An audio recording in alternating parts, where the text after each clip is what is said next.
वज़ीर-ए-आज़म इमरान खान का red zone के बाहर अफ्तार के बाद एहतजाज का ऐलान।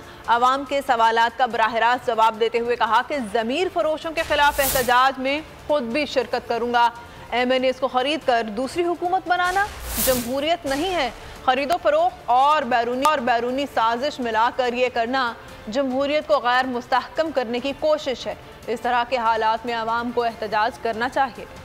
हम ये रेड जोन के बाहर इस्लामाबाद में आज प्रोटेस्ट करेंगे, पुरअमन प्रोटेस्ट। हमेशा हमारा प्रोटेस्ट पुरअमन होता है। ये जो खरीदे जा रहे हैं पॉलिटिशियन, उनकी रेट्स लगी हुई हैं, उनको जो खरीदा जा रहा है, ये बिल्कुल इसके खिलाफ मैं आज अपने लोगों के साथ प्रोटेस्ट करूँगा यहाँ इस्लामाबाद में। ये कहना कि इन खरीद के फिर एक दूसरी गवर्नमेंट बना लो, ये जमहूरियत नहीं है। बाहर के एजेंडे के ऊपर हुकूमत को गिराने की कोशिश है।